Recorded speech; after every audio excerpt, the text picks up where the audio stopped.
que abram as nossas Bíblias. Evangelho segundo escreveu Mateus, capítulo de número 3. Deus Santo, aleluia. Nós vamos ler a partir do verso 1.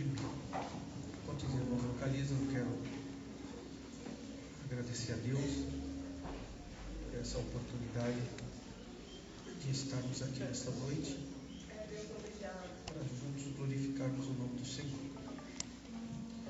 Assim, eu quero também agradecer ao pastor dessa igreja, o pastor Claudeci. Deus os abençoe. Obrigado pela confiança de permitir nós estarmos aqui nesta noite. Também ao pastor e aos companheiros que aqui estão na nossa retaguarda. Agradecer ao nosso companheiro Luciano. Deus te abençoe. Um prazer muito grande revê-lo aqui. Temos uma amizade de muitos anos e sempre que pode a gente se encontra. Que Deus te abençoe e continue ajudando na obra do Senhor. Amém? Também, irmãos, fiquei muito feliz de rever aqui o pastor Eliel. Ele está ali meio escondido, mas é um amigo também de muitos anos. Confesso que eu fiquei surpreso, mas é perto aqui a igreja de vocês, né? Que bênção, nós estivemos lá em outra ocasião. Para mim é uma alegria muito ver o pastor Eliel, a irmã Vanessa, também aqui aos irmãos, seu companheiro de trabalho com os jovens. Mande um abraço para o pastor Jorge César, carinhosamente nós chamamos de Jorginho. Deus abençoe. Também, irmãos, a minha esposa, irmã Ellen, sei que ela foi apresentada, mas eu quero agradecê-la, porque esta mulher incansavelmente me ouve e não desiste de me ouvir.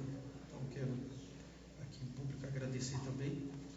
Todos os lugares que eu vou eu agradeço, e aqui também eu quero agradecer por este apoio. Deus te abençoe. Também agradecer a todos os irmãos que estão conosco aqui nessa noite. Evangelho de Mateus, capítulo de número 3, a partir do verso 1, diz assim.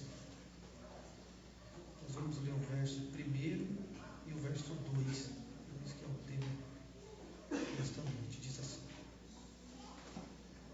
E naqueles dias apareceu João Batista, pregando no deserto da Judeia, e dizendo: Arrependei-vos, porque está próximo o reino dos céus. E quem pode dizer amém, diga amém. Tomar os vossos assentos.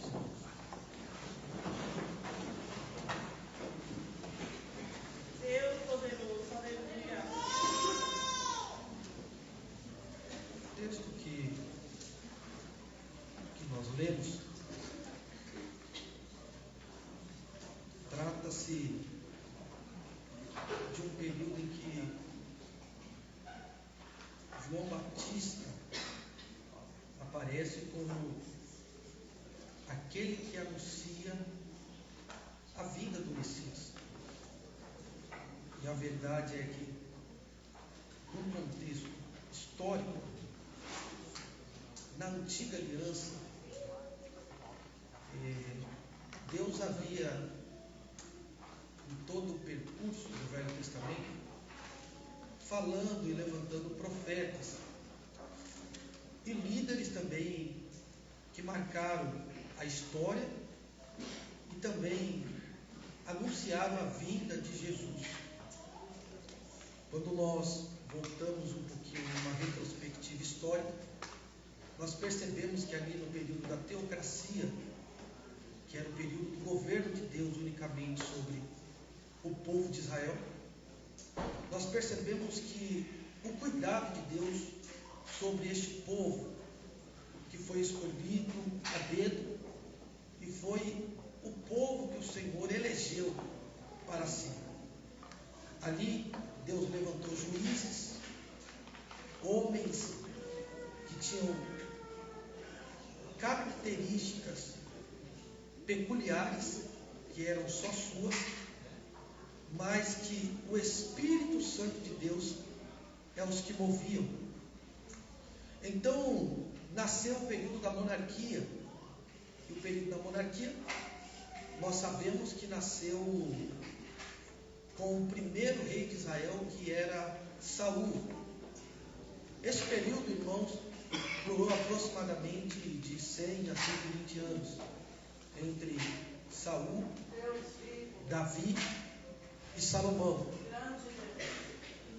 Após o fim da vida de Salomão, nasce uma guerra civil entre Israel, que era o mesmo povo, porém dividiu-se em duas partes: Reino Norte, referindo-se a Israel, e Reino Sul, referindo-se a Judá. O Reino Norte ele foi destruído de uma forma muito devastadora, porque na verdade só houve reis impiedosos, reis que não serviram a Deus, reis que não andaram no temor da sua palavra. Por isso foram destruídos e nunca mais foram restaurados. Por outro lado, o Reino Sul, Judá, teve reis que serviram a Deus, que andaram debaixo do temor da sua palavra, segundo o princípio do Senhor. E a Bíblia diz que mesmo assim também houve alguns reis que não serviram a Deus com alegria. E por esse fator, Deus mandou uma disciplina ao povo de Judá. Isso para orientá-los e despertar eles, que eles eram um povo escolhido, que eles não eram qualquer povo, que eles não eram um povo que nasceu por acaso. Profetas foram levantados para anunciar.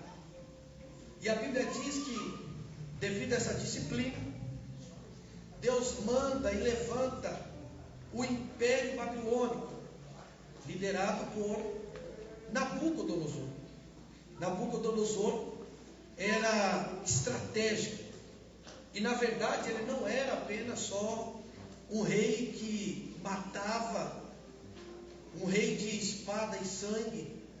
Ele era estratégico, porque na verdade quando ele entra em Jerusalém, porque a Bíblia diz que existe 3 invasões lideradas por Nabucodonosor. Na primeira invasão ele vai selecionar quem é que ele vai levar cativo. E a Bíblia diz que nesta primeira invasão ele leva os nobres. Eles levam aqueles que faziam parte da cúpula de Israel. Porque na verdade Nabucodonosor não queria só destruir Jerusalém, mas queria montar um império babilônico e uma cúpula babilônica, a fim que fosse um império estratégico, que matasse, mas que também pensasse naquilo que estava fazendo. Nós sabemos que tudo isso que aconteceu foi sobre a vontade de Deus. Mais tarde, o Reino Sul, Judá, ele vai ser restaurado por Neemias, Esdras, Zorobabel, que são homens que são levantados por Deus para restaurar o culto em Jerusalém. E o profeta Ageu aparece como boca de Deus para dizer que eles não precisavam ficar presos na destruição do templo e nem da glória que o templo de Jerusalém tinha, porque na verdade os judeus que retornaram para a construção desse templo, eles estavam desanimados, porque a situação de Jerusalém era mesmo uma situação devastadora, era uma situação triste. E quem voltou para construir, quando olhou aquela situação, logo foi uma situação devastadora e uma situação de desânimo. É por isso que eles olharam o templo destruído e disseram: vamos deixar da forma que está, vamos deixar assim e vamos cuidar das nossas vidas, vamos cuidar da nossa casa, vamos cuidar das nossas coisas. E as coisas de Deus, quem sabe aparece alguém e restaura o culto, restaura o templo, restaure os muros, restaure as portas. Só que Deus levanta Ageu justamente porque a liberdade que Deus deu para eles das mãos do império babilônico era para eles retornarem a Jerusalém para voltar o culto a Deus. Porque na verdade, eles passaram um longo tempo em terra estranha. Alguns até se corromperam. E por que não dizer que alguns se acostumaram com a cultura babilônica? Se acostumaram com as normas que havia na Babilônia. E por que não dizer que alguns nem quiseram voltar? Mas aqueles remanescentes que conheciam a glória de Deus no templo, disse: isso é uma obrigação nossa de voltar. É importante nós ressaltarmos que tudo isso foi profetizado. E o profeta Jeremias também profetiza acerca do rei Ciro, que quando ele destrói o império babilônico, o rei Ciro, ele engrandece o nome do Senhor. E ele diz: o Senhor Deus de Israel, de toda a terra, me entregou todos os reinos da terra e do mundo. Mas ele me deu uma obrigação, uma incumbência. Incumbência essa que era todos os judeus retornarem a Jerusalém. Alguém não entende, porque o tempo de escravidão e o tempo de aflição na Babilônia foi um tempo longo. Só que Ciro, levantado por Deus, ele disse: eles precisam voltar, porque Deus disse que vai restaurar o culto em Jerusalém. E é vocês que ele vai usar. É vocês que Deus vai levantar. É vocês que Deus vai colocar na brecha. O muro vai ser reconstruído. As portas vai ser reconstruída. O culto vai ser voltado a Deus. Porque alguns se corromperam e começaram a cultuar outros deuses. Parece, irmãos, que eu consigo ver os dias de hoje. Alguém está na Babilônia e o playlist já começa a mudar. Já não é mais o hino da harpa. Já não sente mais saudade de ouvir a voz de Deus. Se você olha quem ele segue o último influencer, o último MC. Ele segue tudo aquilo que não decorre dos princípios de Deus. Mas aí Ciro levanta e lembra eles: existe uma palavra que Deus entregou para o profeta. E qual é a palavra? Volta a Jerusalém, porque o culto vai voltar. Deus vai voltar a falar e haverá restauração. Bendito é o nome do Senhor.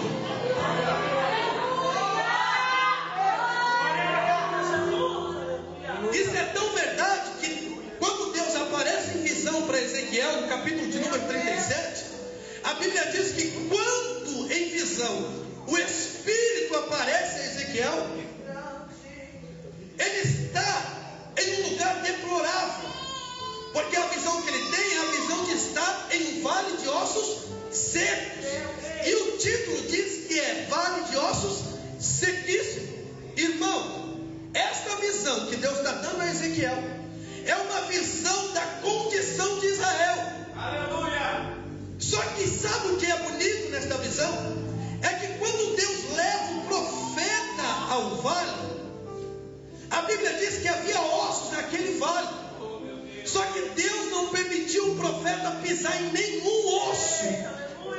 Porque na verdade aqueles ossos eram o povo de Israel, era a condição de Israel. O que Deus estava dizendo é: Ezequiel, você é aquele que está sendo movimentado pela palavra. Mas esses ossos, por mais que esteja seco, por mais que já não escutem, por mais que esteja morto, é osso, mas tem dono. Está seco, mas tem dono. Deixa eu dizer uma coisa para você. Existem, irmãos, alguns altares quebrados. E a Bíblia diz que quando Elias vai contra os profetas de Baal, que eles começam a gritar seus deuses, nada acontece, eles se discordam, eles fazem uma bagunça danada e nada acontece. Sabe o que Elias vai fazer? Consertar o altar quebrado. A pergunta é: o altar estava quebrado, mas não deixou de ser altar. Está quebrado, mas é altar de Deus. E o povo estava nessa condição. É por isso, irmão, que às vezes nós nos deparamos com alguns irmãos que de repente se afastaram porque ficou triste, outro porque ficou magoado. E você olha e às vezes a gente conversa e fala: rapaz, mas o que você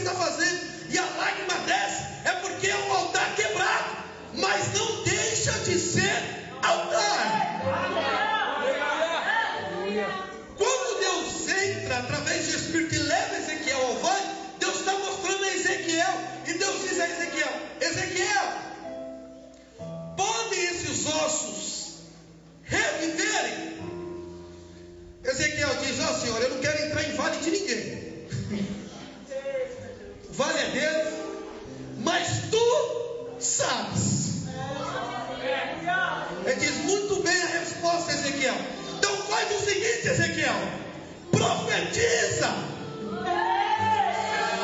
Eu sinto Deus aqui nessa noite. Eu sinto que essa noite, irmão, é uma noite de restauração de Deus para a vida de alguém.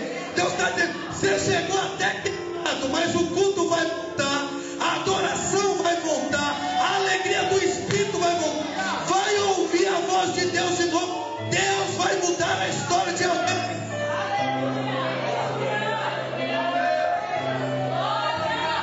Os ossos estão secos, sim ou não? Sim.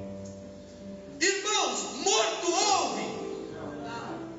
E ainda mais uma situação de ossos sequíssimos. Até porque, segundo a ciência e a medicina, diz que quando alguém morre, a partir de 2 a 3 anos, já entra em estado de decomposição. Ou seja, Deus estava dizendo, Ezequiel, a gente vai lá no vale, mas hoje a gente vai tratar de problema antigo. Bendito é o nome do Senhor. Deixa eu dizer uma coisa de Deus para você nessa noite. Deus te trouxe aqui nessa noite e de repente você nem esperava isso. Porque culto bom é assim. Culto bom é palavra revelada, é louvor revelado.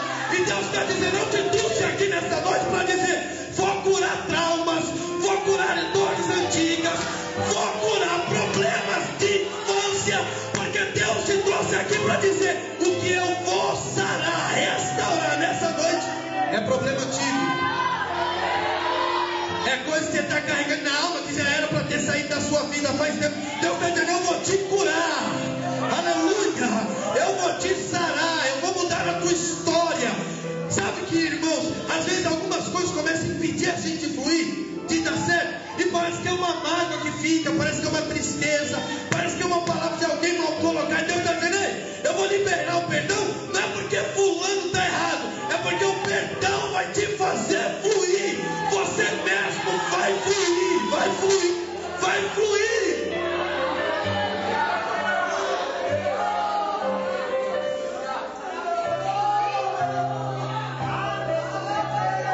Ezequiel então diz, Senhor, tu sabes. Olha o que Deus vai dizer para Ezequiel. Isso aqui mexeu com o meu coração. Porque Deus diz a Ezequiel, muito bem, Ezequiel, então faz o seguinte, profetiza. Me ajuda a entender isso aqui. E diz aos ossos, ouve.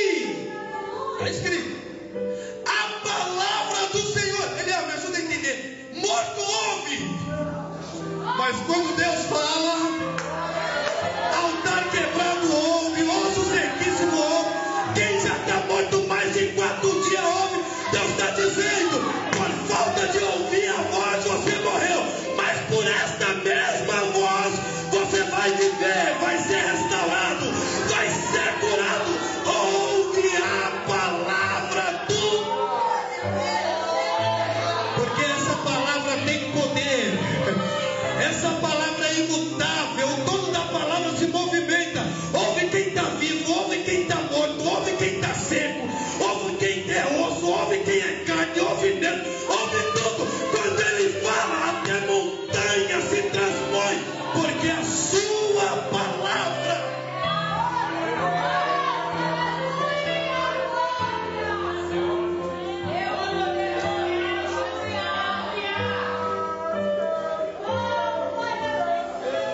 Então Ezequiel é levantado como um profeta de Deus. E a Bíblia diz que quando ele profetiza, a Bíblia diz que começa um ruído, começa um reboliço, começa um barulho, irmão, lá no meio do vale. Olha para isso, irmão. Quem vai no cemitério à noite aqui não aumenta nada. Eu sou meio medroso. Eu só vou mesmo se eu tiver no espírito. Se eu tiver bonzinho, eu não gosto nem de passar na rua, que até a rua de cemitério é escura. Você fala, mas que tribulação, por que os irmãos não iluminam tudo? De repente Ezequiel profetiza. E quando ele profetiza, a Bíblia diz que entra nervo. Nós vamos chegar lá aqui no texto que nós lemos. Daqui a pouco eu passei isso comigo. Entra nervo, entra carne e entra pele. E o Espírito também entra. Aí a Bíblia diz que começa o reboliço. reboliço nos dá a entender e nos traz a clareza que está acontecendo barulho no vale, sim ou não? Ruído, reboliço. Não dá para fazer um reboliço em silêncio. Era Deus dizendo: Ezequiel, esse ruído, e esse reboliço, e esse barulho, sabe o que é? É som de gente morta ficando viva.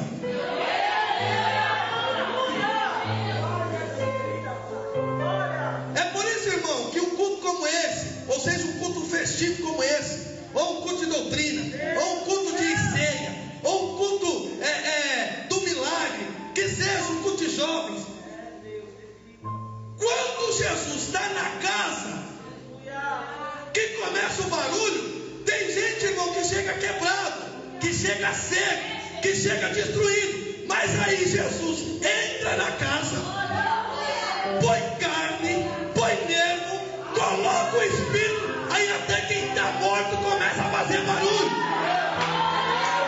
Aí vem o protocolo do culto, o que acontece? Aí sempre o pastor faz aquele convite no final: tem alguém que quer aceitar Jesus? Eu nunca vi morto aceitar Jesus, mas quando Jesus fala pelo poder da palavra, até quem está morto levanta a mão e diz: eu quero esse Deus, eu quero esse Jesus, porque eu estava morto.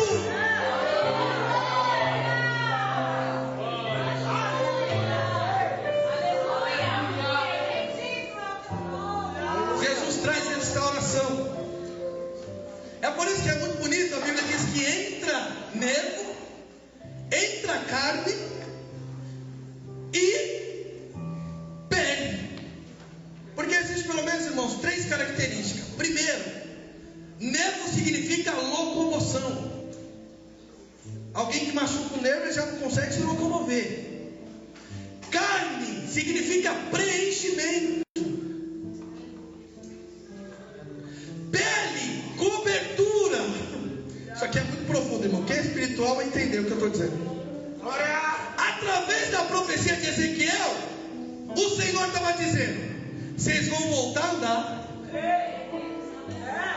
vocês vão voltar a ser cheios, preenchimento, e vocês vão andar debaixo da minha cobertura. Vai ter pele. Deus estava dizendo: vai voltar a andar, vai voltar a ser cheio, mas vai ter cobertura de mim, vai ter cobertura do meu Espírito. E eu quero liberar a palavra profética de Deus. Vai voltar a andar alguém que estava parado. Vai voltar a ser cheio quem não ouvia mais a voz.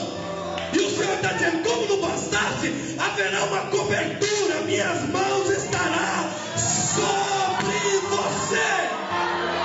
Vai andar, vai ser cheio, mas vai ser coberto pelo Espírito Santo de Deus. Mas irmão Helder, eu estou meio cego, ninguém sabe que eu caí, ninguém sabe que eu estou desanimado. O Espírito de Deus e a palavra do Senhor, que vai na divisão da alma e consegue discernir, está dizendo: ninguém sabe que você caiu, mas mesmo ninguém sabendo e eu sabendo, você vai ficar de pé, você vai ficar firme, você vai resistir, e você sentirá a minha cobertura.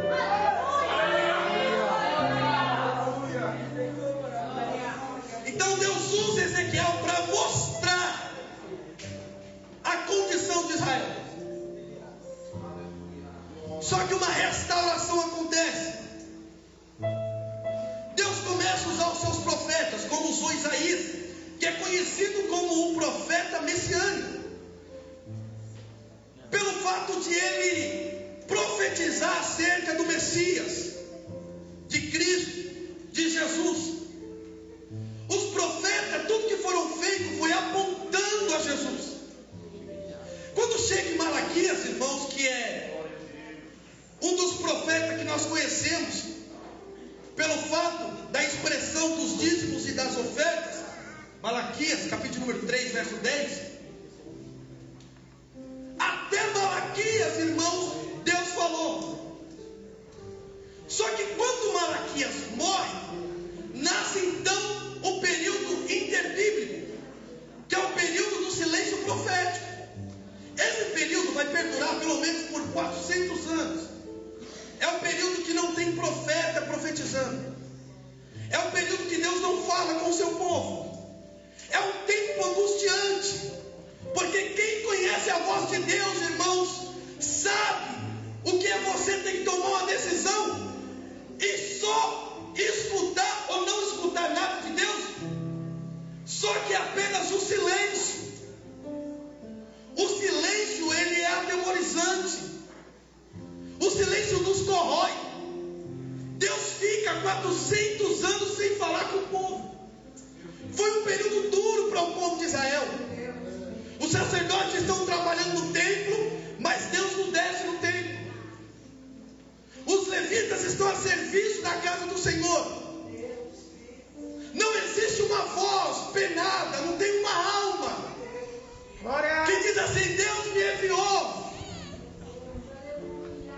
É tão gostoso quando nós olhamos lá em 1 Samuel, quando Deus já não falava mais com Eli, mas que quando o menino foi morar em Siló, que Deus chama Samuel, e Samuel não conhecia muito a voz de Deus, irmão. A Bíblia diz que Deus diz: Samuel, Samuel. E Samuel vai até Eli, que era o sacerdote, que era quem cuidava dele, e dizia: Eli, você me chamou? Ele disse: eu não. Você está ouvindo coisa, menino? Volta para a cama. Aí a voz vinha de novo: Samuel, Samuel. O menino acordava desesperado, ia até Eli e dizia: o senhor me chama? Ele diz: não, tem alguma coisa estranha. Aí a Bíblia diz que mais uma vez o Senhor chama Samuel: Samuel, Samuel. Ele vai até Eli. Quando ele chega em Eli, ele fala: opa, eu não ouço mais. Mas isso que você está falando é aspecto do Deus que fala. Oh, que alegria, Samuel. Deixa eu te ensinar uma coisa. Ele fala: você vai voltar para o teu quarto. Se você ouvir a voz, você não vai correr até mim, porque não é eu. Você vai dizer: fala, Senhor, porque o teu servo ouve. O sacerdote não ouvia mais, mas o jovem menino aprendeu a ouvir a voz do Senhor. Irmão, quem ouve a voz do Senhor não erra. A voz do Senhor nos traz direção. A voz do Senhor nos traz conforto. A voz do Senhor nos levanta. A voz do Senhor nos alegra. E Deus está gritando nessa noite: Samuel, volta para o culto, porque eu ainda falo com você. E Deus vai te levantar nessa noite com mão forte. Deus vai te levantar e vai falar com você. Você não vai ficar mais aperreado, sem saber que decisão tomar. Deus está dizendo: você vai ouvir a minha voz, você vai ouvir a minha direção, você vai ouvir a minha palavra, e você vai ouvir o projeto que eu escrevi para você. Porque uma história nova eu tenho escrita para você. Mas, irmão Helder, tem fulano que não gosta de mim, mas se Deus escreveu, irmão, está escrito. Irmão Helder, tem um demônio lá no meu serviço que ele fica querendo calar minha adoração. Essa barreira vai cair, porque Deus não é homem. Eu sinto graça de Deus aqui para pregar essa palavra nessa noite. Não vai ter demônio que vai parar a tua adoração. Não vai ter capeta que vai parar o teu culto.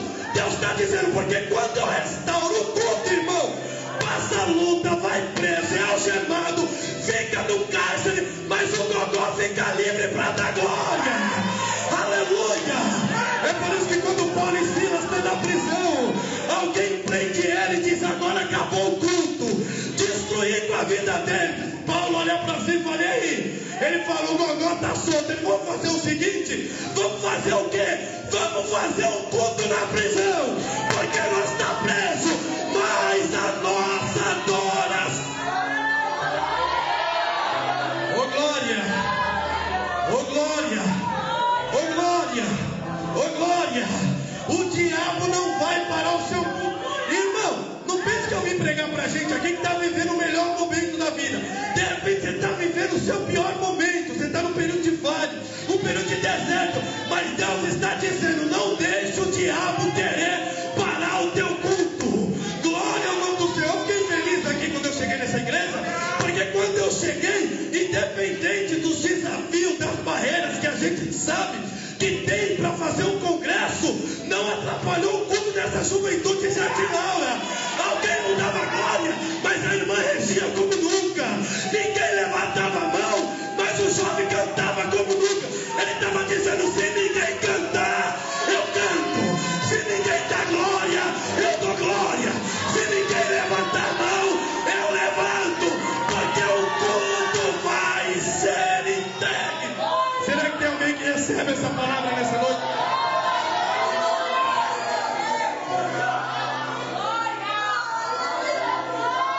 Porque o segredo aqui não é viver o cantor, com muito respeito aos nossos nobres companheiros, não é viver o pregador, é viver Jesus na casa. Nós viemos aqui para entregar o nosso culto, então a gente não quer saber se o ventilador está funcionando, se tem salinha das crianças, se está bom o som, se está boa a câmera. Se acabar o som, irmão, nós prega sem som, mas que Jesus se faça presente e que a gente possa sentir a glória de Deus. Bendito é o nome do Senhor. E eu quero já liberar a palavra de Deus para você nessa noite. Enquanto você adora a Deus aqui nessa noite, Deus quebra o laço. Enquanto você adora a Deus aqui nessa noite, Deus desfaz a algema. Enquanto você adora a Deus aqui nessa noite, a depressão vai ter que sair, a crise de ansiedade vai ter que sair, a dor de cabeça vai embora, porque o sangue de Jesus tem poder, tem poder, tem poder. Vai cair cavalo, vai cair cavaleiro, vai cair demônio, vai cair capeta, porque o sangue recebe, recebe, recebe, recebe. Quem é de glória da glória, quem é de aleluia da aleluia, quem é batizado no Espírito Santo, recebe.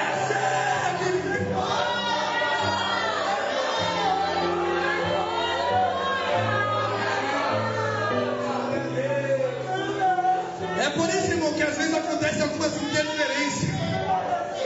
Foi difícil chegar aqui nessa noite. Eu sinto Deus aqui nessa noite. Foi difícil chegar nesse culto. Foi difícil para esse congresso acontecer. É porque o diabo sabia que se acontecesse como está acontecendo, o culto ia acontecer, a adoração ia subir, o glória vai subir, o aleluia vai subir, porque nada vai impedir a adoração dessa igreja.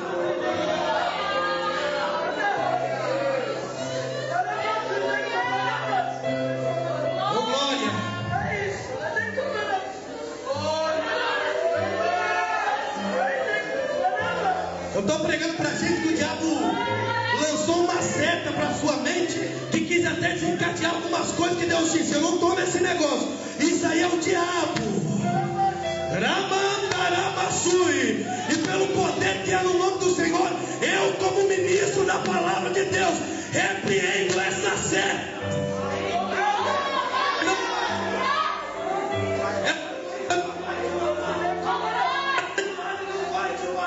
Porque o sangue derramado na cruz do Calvário tem poder, tem poder. Porque às vezes o diabo fica jogando alguma seta na nossa cabeça, que começa a desencadear umas coisas que Deus não está nesse negócio. Deus está dizendo: eu vou livrar você até dessa seta. Não adianta, irmão, montar arapuca para o povo de Deus. Não adianta projetar. O diabo levanta para cair. E essa noite Jesus visita a tua casa, Jesus visita o teu ministério, Jesus visita os teus familiares. Eu quero liberar uma palavra profética de Deus: você não vai morrer. Deus está dizendo: ei, ainda não é a sua hora. Não adianta querer pedir para morrer, não adianta querer montar as malas, não adianta querer fugir. Deus está dizendo: desfaz a mala, desfaz a mala, porque ainda tem projeto para concluir, tem projeto para ser concluído da parte de Deus na sua vida.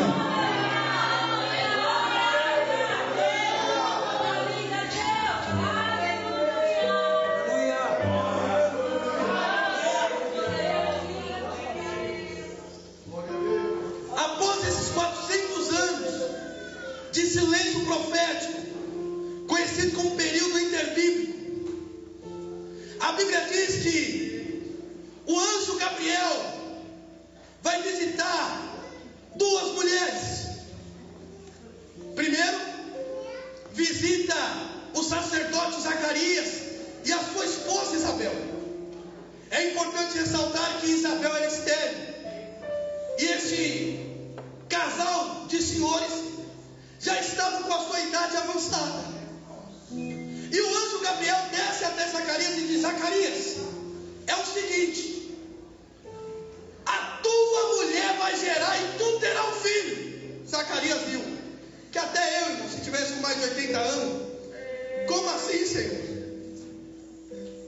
Ele disse o seguinte: ela vai gerar, mas nem o nome vocês vão pôr. Porque até o nome eu já tenho, o nome dele será João.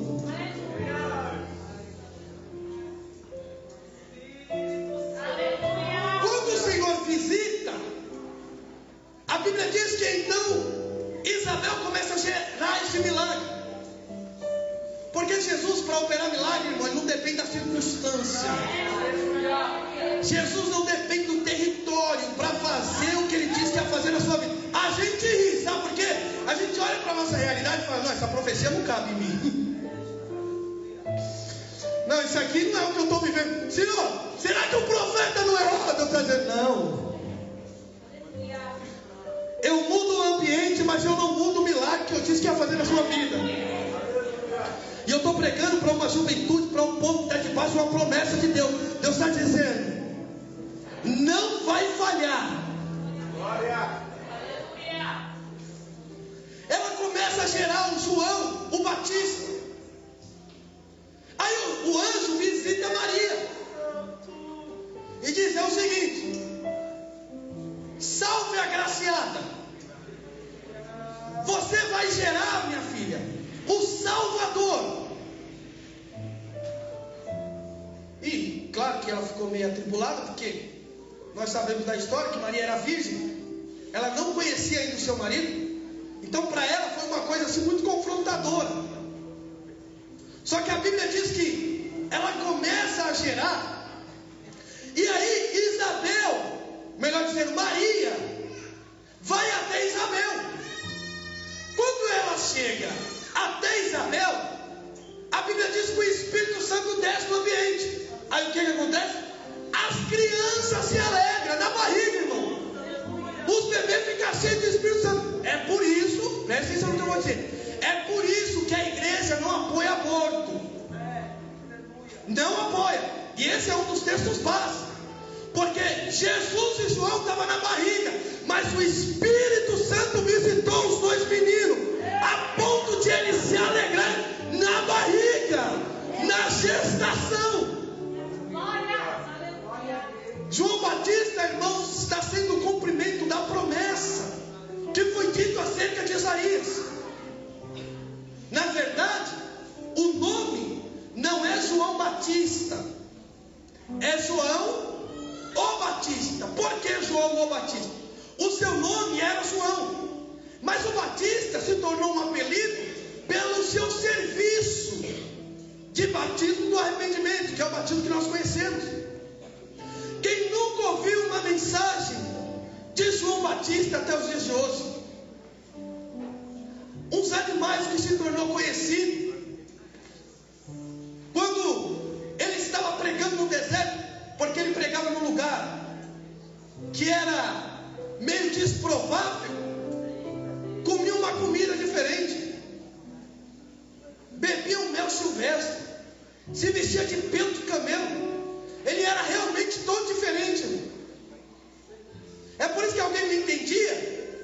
Mas quando João Batista descia no deserto, não era João que ia para o palácio, eram as pessoas que estavam no palácio que desciam até João. Irmão, me ajuda a entender.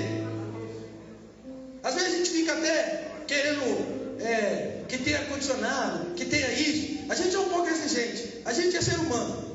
Mas imagine, o Espírito do Senhor era tão na vida de João, até porque ele era um cumprimento da promessa, que as pessoas deixavam as suas casas para ir para o deserto, irmão. Deixa eu dizer uma das características do deserto. O deserto, quando ele é quente demais. Ele passa de 50 graus. Mas quando chega a noite, ele fica menos velho. Ele se vê de uma forma brusca. No deserto não tem conforto. No deserto não tem shopping. No deserto as coisas são difíceis. Só que Deus chama esse homem para anunciar a vinda do Messias. A Bíblia diz que de repente João Batista ele aparece pregando no deserto da Judéia. E a mensagem de João Batista, que está no versículo 2 que nós lemos, é uma mensagem muito simples, mas muito objetiva, que é: arrependei-vos, porque está próximo o reino de Deus. Não era assim uma mensagem tão de vitória. No culto de João Batista não tinha a quinta-feira da vitória, não tinha a quinta-feira do milagre. Não tenho nada contra, meu irmão, só textualizando. Mas o culto de João Batista era um culto de arrependimento. Aleluia! Era um culto de novidade de vida. Era João Batista dizendo: para receber o novo, tem que deixar o velho. Não dá para pôr vinho novo em odre velho. O que João Batista estava pregando muito rasgado aqui, irmão, era o seguinte: se vocês se arrepender, Deus vai mudar a história de vocês tanto, que vocês vão ser tão felizes que até salvação para a alma de vocês vão ter. Mas o que acontecia na pregação de João Batista? Qual que era um dos problemas que os fariseus e os saduceus tinham? É que eles desciam ao deserto, desculpa pastor, é que eles desciam ao deserto justamente para quê? Para ver como ia ser o culto lá de João Batista. Os fariseus mais ortodoxos e os saduceus desciam o culto e diziam: vamos ver como é. E eu vou dizer, você é corajoso para dizer isso, tinha alguns que até se batizavam no batismo de João Batista, mas não mudavam de vida, continuavam no mesmo pecado, no mesmo problema, no mesmo vício. Aí é por isso que João Batista se irritava. E ele não estava dizendo para aqueles que se arrependiam de uma conversão genuína. Na verdade ele dizia para aqueles que não se arrependiam. Ele dizia: raça de víboras, quem vos ensinou fugir da ira futura? E na verdade, no culto no deserto, enquanto ele pregava, alguém não se arrependia de verdade, mas tinha alguém que aceitava essa palavra de uma forma tão grande, que mesmo no deserto vivia algo novo de Deus. Mesmo passando provação, conseguia sorrir e dizer: eu tenho um Redentor, e eu sei que Ele vive. Batismo e arrependimento. Quando alguém reconhece o senhorio de Jesus, irmão, ele já não vive com prazer nas coisas dessa terra. Existe algo maior. É por isso que alguém se espantava com a pregação de João Batista. Mas o que João Batista queria dizer entre Elias é porque eu não fui gerado com algo da terra, eu fui gerado com algo divino. E todo mundo que nasce de novo é gerado com algo do céu. É por isso, irmão, olha aqui para mim. É por isso que se no seu primeiro nascimento não deu certo, se de repente no seu primeiro nascimento você não foi tão querido, seus pais não te esperaram, de repente foi um nascimento de frustração, e às vezes isso é cogitado até hoje. Você veio sem querer, você nasceu porque foi um descuido. Na verdade você foi tentado até ser abortado. E aí você cresce com isso, você cresce com essa mágoa, que às vezes os pais não percebem, e isso começa a te corroer. Mas eu tenho uma palavra de Deus para você. Se o primeiro nascimento falhou, irmão, o segundo não falha. Eu sinto graça de Deus aqui. Jesus está dizendo, se o primeiro falhou, o segundo não falha. Jesus está dizendo, se nascer de novo, tem projeto para ser concluído, porque eu escolhi no ventre. Quem nasce de novo, irmão, da pessoa bendita de Jesus, volta a sorrir. Porque você não é tributo de um aborto, você é tributo de um projeto de Deus na sua vida. É por isso que você nasceu. É porque no ventre da sua mãe Jesus te escolheu. Jesus te escolheu. Jesus te escolheu. É por isso que Nicodemos fica bem maluco. E Jesus olha para Nicodemos e fala: ó, Nicodemos, é o seguinte, é necessário nascer de novo. Nicodemos não entende, por mais que ele era um doutor. Ele diz: não, Senhor, eu acho que o Senhor não está entendendo a mensagem que o Senhor quer falar para mim. Como é possível um homem voltar para o ventre da mãe e ser gerado? Ele diz: não é desse nascimento que eu estou falando. Eu estou falando de uma nova identidade, de um novo RG, o nascimento do Espírito. Aleluia! Porque você sabia, irmão, que antes você tem um RG terreno, que é o seu nascimento. Mas quando você aceita Jesus, é um nascimento novo, é um projeto novo, é um ponto de partida, é uma história nova que Deus escreve. Porque todo mundo que nasce da água do Espírito, esse nascimento é infalível. Então João Batista está pregando acerca do arrependimento, está dizendo: ó, se vocês aceitarem esta pregação, o Senhor trará a vocês salvação e novidade de vida. E sabe o que é poderoso? Porque João Batista parece um pouco diferente, mas enquanto ele prega, tem alguém que está batendo no ombro dele, está dizendo: rapaz, você veio para o deserto e arrastou esse monte de multidão, você é bom mesmo, hein? Rapaz, que mensagem é essa? E olha que você nem está pregando chave de nada. Quem é você? Eita Deus. Glória! Você é Elias? Você é o Cristo? Aleluia! Você é um profeta? Quem é você? Ele diz: eu não sou ninguém. Eu sou apenas uma voz que clama no deserto: preparai o caminho do Senhor e endireitai as suas veredas. É Ele, é João Batista. Eu prego, mas quem salva é Jesus. Eu prego sobre perdão, mas quem perdoa é Jesus. Eu sou só a voz. Eu sou só o mensageiro. Eu ministro cura, mas quem cura é Jesus. Eu ministro sobre nova vida, mas só quem tem o poder de dar a coroa da salvação e escrever o nome no livro da vida é Ele. É Jesus. Aí alguém diz: nossa, você está indo muito bem, rapaz, você prega. Por isso que às vezes a gente tem que tomar cuidado mais com o elogio do que com a crítica. Eu falo: não, tudo bem, mas como que é? Ele falou: não, aqui não.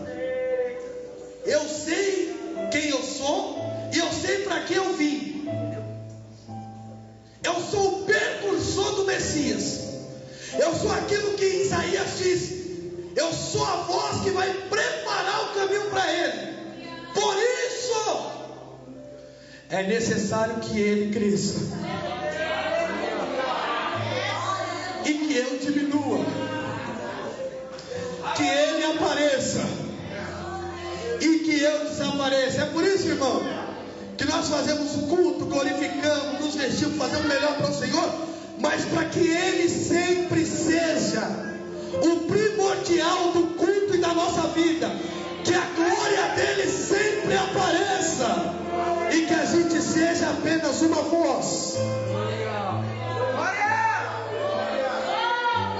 Aí no dia desse, João Batista está lá pregando no deserto, como sempre.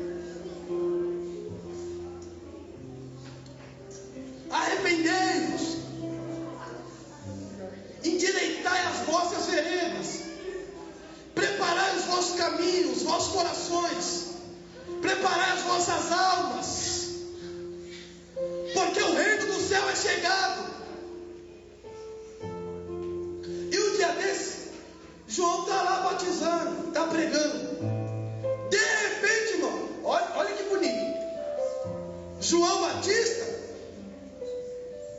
ele está lá batizando, batismo do arrependimento, está pregando.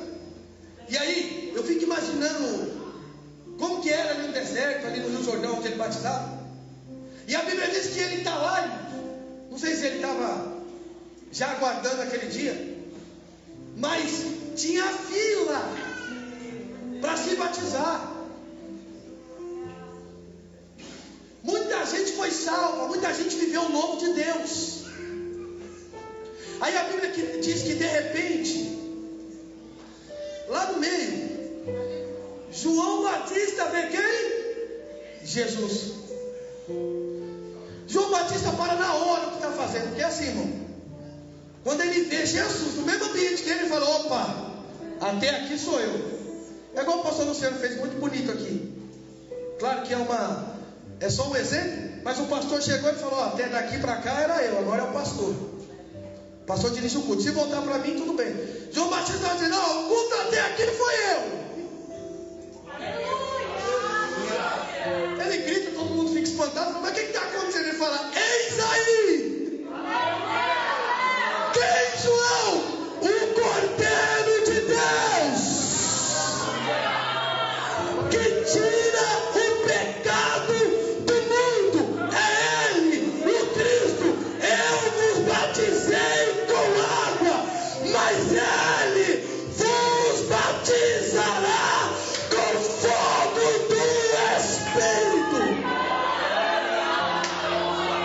Recebe nessa noite a presença do Espírito Santo de Jesus, porque o Cordeiro de Deus está presente aqui para te encher, para te renovar. Jesus estava dizendo: ei, até aqui estava na sua mão, mas daqui para frente, deixa com o Cordeiro de Deus. Deixa comigo, deixa comigo, deixa comigo.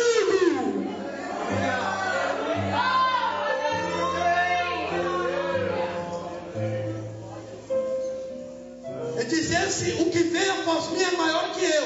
Eu batizo com vocês com água e com batismo do arrependimento, mas Ele vos batizará com fogo.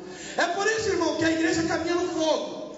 A gente canta no fogo, a gente prega no fogo, a gente ora no fogo, a gente profetiza no fogo.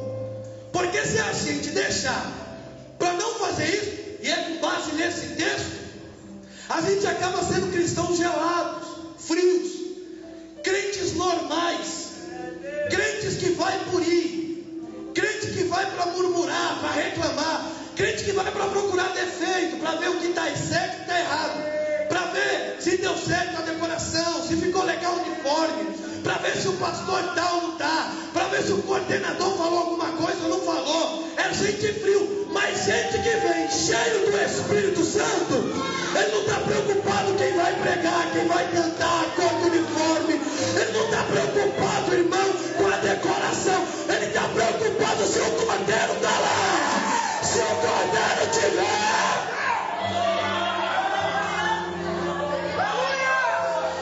Se o Cordeiro tiver, tem culto. Se o Cordeiro tiver, tem salvação. Se o Cordeiro tiver, tem mudança de vida. Se o Cordeiro tiver, tem transformação. Se o Cordeiro tiver, a vida muda. É por isso, irmão, que na igreja é assim. Tem gente que chega triste, mas sai feliz. Chega doente, mas sai curado. Chega atribulado, mas sai feliz. Porque foi no culto que tinha o Cordeiro. E quando tem Cordeiro, não sai do jeito que entrou. Não sai do jeito que entrou. E o Cordeiro de Deus está presente aqui nessa noite.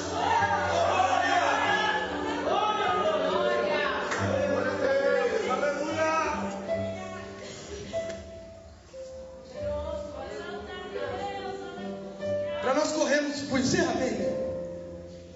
É por isso, irmão, quando Deus olha para João Batista, o ambiente não foi tão forte para intrigar estabelecer ele e tirar ele do lugar do propósito. Irmão, imagine Deus falar para você: ó, você vai para um tal lugar que não tem ninguém, só vai estar você lá e vai ser isso e isso, e você dá um jeito. Todo mundo fica triste. Primeiro que ninguém é feliz sozinho. Quanto mais fazer alguma coisa sozinho, a gente gosta de estar envolvido com as pessoas. Só que quando o Senhor olha para João Batista, o Senhor vai ver um potencial em João Batista. Você sabia que diferente dos homens, o Senhor vê a gente diferente? Você sabia que Jesus não vê o seu potencial na sua melhor versão? Jesus não vê o seu potencial quando você está de uniforme, bonito. Jesus não vê o seu potencial quando você se casa. Jesus não vê o seu potencial quando você se forma. Jesus não vê o seu potencial quando você conquista a vaga de emprego tão desejada. Jesus não vê o seu potencial quando você começa a namorar com a pessoa amada. Sabe quando Jesus vê seu potencial? Quando você está preso em um quarto. Jesus vê você na sua pior versão, querendo entregar tudo, mas ficando firme. Porque Jesus não vê como o homem vê. Aí ele olha você na melhor versão, você tendo tudo para desistir, tudo para largar, tudo para abandonar, e diz: Senhor, mesmo podendo ir, eu escolho ficar na tua presença. Mesmo podendo fugir, eu escolho ficar. E Jesus olha e fala: tem potencial. Tem potencial, porque eu conheço você atrás da gravata. Eu conheço você atrás do uniforme. Eu conheço você atrás do microfone. É Jesus dizendo: eu conheço as suas lutas. E mesmo quando você podia ir embora, você decidiu ficar. Quer dizer que Deus viu o teu potencial. Mesmo que o lugar seja desértico, mesmo que o lugar seja de vale, mesmo que você possa fugir, fique na presença de Jesus.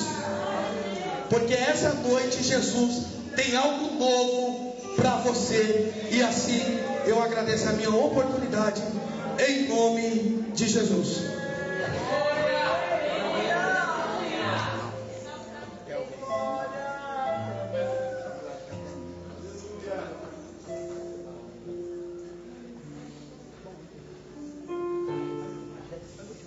Amém, igreja? Quem recebeu a palavra de Deus nessa noite? Deus tem novidade de vida para nós. Essa feita vamos todos louvar a Deus, tanto a mocidade quanto as igrejas convidadas nesta noite. E nessa feita, quando ele está sendo nosso pastor, a regente Jardim Campos vai estar regendo o coral nesta noite. Amém? Para a gente